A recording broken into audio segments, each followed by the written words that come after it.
समिती निवडणुका लागलेल्या आहे. नमस्कार, मी रमेश पन्नालाल पवार, प्रहार दिव्यांग क्रांती आंदोलन संघटनेचे तालुकाध्यक्ष. बोला. आता सध्याला जिल्हा परिषद पंचायत समिती निवडणुका लागलेल्या आहे, तर काय मुद्दे घेऊन तुमच्या समोर उमेदवार येऊ लागले, काय मागणी करायला लागली? उमेदवार तर आमच्या पसंतीचे, कारण की तळागाळातून गोरगरिबाचे, वंचिताचे, शिक्षणाचे, आरोग्याचे, तुमचं कोणतंही काम असू द्या, सोसायटीचे ते चेअरमन पण आहे, त्यांनी आतापर्यंत 2-3 वर्षापासून त्यांनी सतत लगातार चांगलं काम केलेलं आहे. काय नाव त्यांचं? विजय उत्तमराव काळे. बरं, आता सध्याला भारतीय जनता पार्टीचे उमेदवार, काँग्रेसचे, राष्ट्रवादी, शिवसेनेचे पण उमेदवार आहे, तुमच्याकडे येऊन ते आता तुमची भेटीगाठी घेऊ लागले. काय समस्या आहे गावातल्या तुमच्या नेमक्या, त्यांच्यासमोर तुम्ही मांडणार?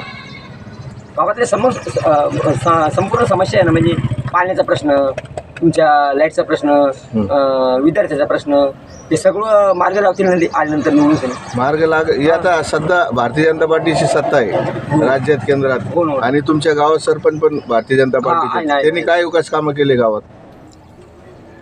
कामं केले ना, रोडचे केले, नळ योजनेचे केले, पाण्याचे केले, शाळेचे केले. पाणी किती दिवसांनी येतं इथं? पाणी 8 दिवसांनी येतं. दोन धरणातून पाणी पाईपलाईन. आता सध्याला आणि एक बाबोडी धरणातून.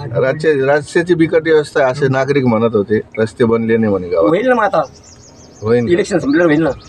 मंजुरी झालेली त्याची, मंजुरी झाली. हां, पैठण ते भोकरदन. ठीक. आमचे याचे पण प्रश्न आहे ना, कशाचे, दिव्यांगाचे, ते पण मार्गी लावायला पाहिजे यांनी. एक मिनिट दिव्यांगाचे काय प्रश्न? दिव्यांगाचे आमचे आमदार खासदार निधीतून 5% महानगरपालिकेचा निधी आहे, राखीव असतो पोटा. पण महानगरपालिकेचा जिल्हा परिषद काय संबंधित? याचा आपलं ग्रामपंचायतचा तुम्हाला ग्रामपंचायत मध्ये निधी भेटत नाही? जिल्हा परिषद आहे ना तुम्हाला. नाही, आता जे अपंगासाठी जो निधी ठरलेला आहे ग्रामपंचायत, भेटतो तुम्हाला? भेटतो 4-6 महिने भेटतो. का बरं एवढं? भेटायला पाहिजे, स्थानिकच्या लोकांनी करायला पाहिजे ना ओरडे. मग स्थानिकचे लोक करता का? काय करतात ते, राजकारण करते दुसरं काय? नाही, मग आता सरपंच तुमचा आहे, सगळं येतं नाही, तुमचे प्रश्न सोडायला पाहिजे ना अपंगाचे.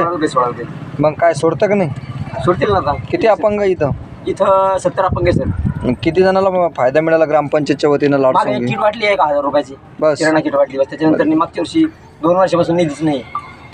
म्हणजे वरून नाही का इथं? नाही, ते म्हणते व्हिडिओकडे जा, म्हणते व्हिडिओला बोलवलं का मग ते म्हणते ग्रामपंचायतला जा, असं चढढकलपणा करते. दुसरं काय? बच्चूकडून याच्या आधी तुमच्यासाठी घरपोच सुविधा द्या असं आंदोलन केलं, GR काढलेला आहे, EPGR काढले.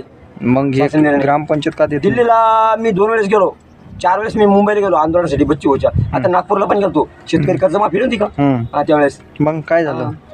काय आता त्यांनी तारीख दिली ना, 30 जूनची तारीख दिली ना, 2026 जूनला होणार मग.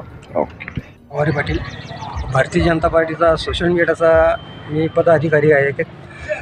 हे विजय भाऊ काळे यांना तिकीट मिळालं, याच्यामागचं विशेष कारण म्हणजे ते संघाचे कार्यकर्ते पण आहे, आणि त्यांचे वडील उत्तमराव काळे हे 1995ला ते 95च्या पिरियडला ते तालुकाध्यक्ष राहिलेले. ती वारस परंपरा पक्षाची, व इथं स्थानिक कार्यकर्ते जेवढे होते तेवढ्यांची अशी मागणी होती की स्थानिक कार्यकर्त्यांनाच इथं तिकीट मिळावं.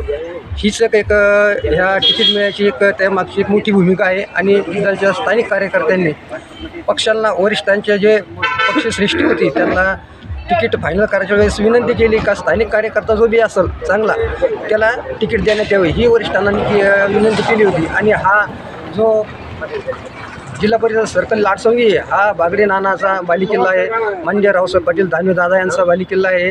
व त्यानंतर आता विकासाचा वारसा चालवत पुढं समाज त्यांना रणरांगिणी विकासगंगा म्हणतो, आमदार अनुराधाताई चव्हाण हा वारसा त्या पूर्ण चालला आहे. आणि त्यांच्या वारसामध्ये विजय उत्तमराव काळे यांना तिकीट फायनल झालं. ह्या वारसा ते या सर्कलमधून पुढं नेण्याचा प्रयत्न करत आहे. धन्यवाद.